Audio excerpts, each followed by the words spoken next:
Today, we all of us discuss about new one lesson. Name of the lesson: chemical reactions and equations. In this lesson, we all of us discuss about four different points. First point, that is chemical reactions. Second point, that is rules of writing chemical reactions. Third point, that is balancing a chemical equation, and last pointer, that is types of chemical reactions. अशा प्रकारे एकंदरीत 4 पॉईंटचा अभ्यास आपल्याला या लेसनमध्ये करायचा आहे. ठीक आहे. Now we all of us discuss about some of the introductory part in this lesson. पण इंट्रोडक्शनरी पार्ट पाहावयाच्या अगोदर काही क्वेश्चन त्यांनी आपल्या बुकमध्ये दिलेले आहेत. त्या क्वेश्चनचा आपल्याला अभ्यास करावा लागेल. पहिला question: what are the types of molecules of elements and compound. याचा अभ्यास आपण ऑलरेडी दुसऱ्या चॅप्टरमध्ये किंवा आपण 9th स्टँडर्डमध्ये केलेला आहे. एलिमेंटचे टाइप्स कोणते असावेत? That is metals, non metals, metalloids. Similarly कंपाऊंडचे टाइप्स कोणते असावेत? मग सिंपल कंपाऊंड्स, कॉम्प्लेक्स कंपाऊंड किंवा ऑर्गॅनिक कंपाऊंड, इनऑर्गॅनिक कंपाऊंड, अशा प्रकारे आपल्याला कंपाऊंडचे टाइप्स सांगता येऊ शकतात. ठीक आहे. दुसरा प्रश्न: what is mean by valency of element. याचा देखील अभ्यास आपण दुसऱ्या लेसनमध्ये केलेला आहे. व्हॅलेन्सी म्हणजे काय असावं? Combining capacity of an elements with other element, this is known as a valency. ठीक आहे. तिसरा प्रश्न एक त्यांनी विचारलेला आहे: what is the requirement for writing molecular formula of different compound. Similarly आणखी एक क्वेश्चन विचारलेला आहे: how are the molecular formula of compounds written. Elements are represented by symbols. Similarly, compounds are represented by molecular formula. पण एखाद्या कंपाऊंडचा molecular formula लिहित असतेवेळी आपल्याला त्या कंपाऊंडमध्ये असणारे ॲटम्स किंवा कन्स्टिट्युएंट एलिमेंट माहीत असणं गरजेचे आहे. सिमिलरली त्या ॲटमची व्हॅलेन्सी.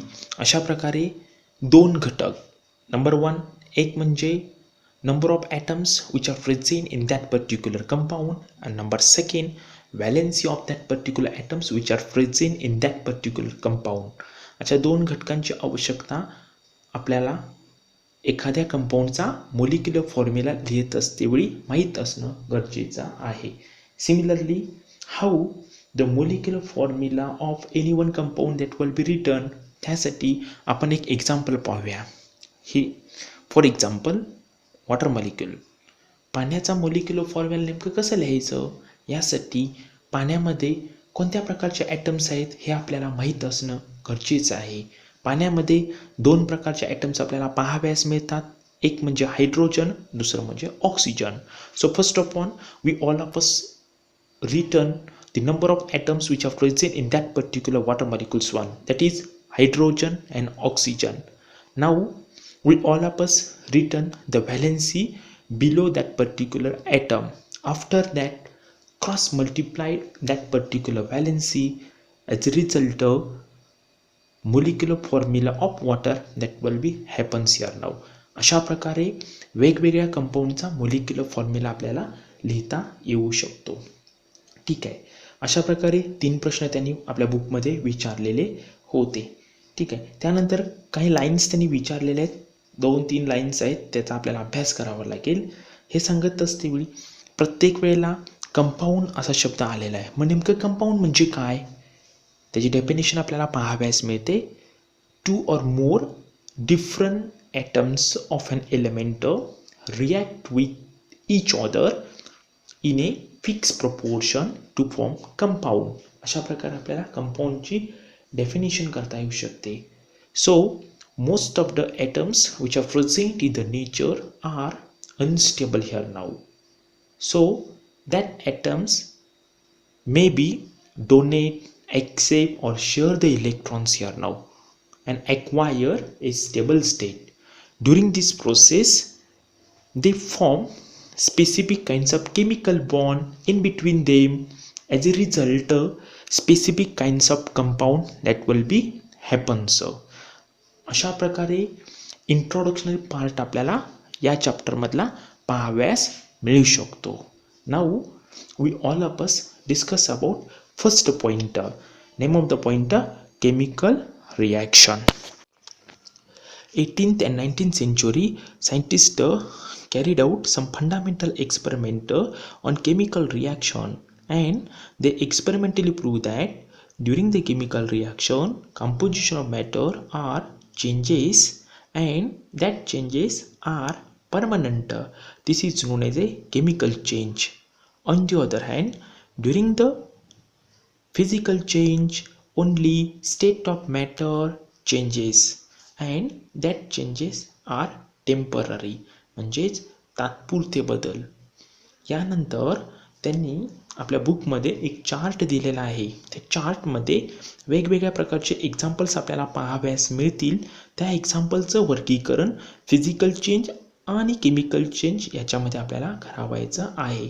वन बाय वन सर्व एक्झाम्पल आपण ती पाहूया.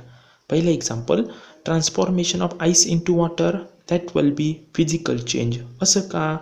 ice gets converted into water but water again gets converted into the ice here now. That's why that will be physical change. Second more example, cooking the food particles, that will be chemical change. असं का? Once the food particle that will be cooked here now, backstage will not be happens here now. That's why that will be chemical change. Third one example, ripening of fruit, that is also again chemical change. Fourth more example, milk turned into curd, that is also again chemical change. 5 numberचं example, evaporation of water, that will be physical change. Backstage that will be happens in that particular example. 6 more example, digestion of food in the stomach, that will be chemical change. 7 more example, size reduction of naphtha ball exposed to air, that is also again chemical change. 8 नंबरचं एक example आपल्याला पाहाव्यास मिळतं, staining of Shahabadi tiles by lemon juice, that is also again chemical change. And last one example, breaking of glass object on falling from a certain height, that is also again chemical change.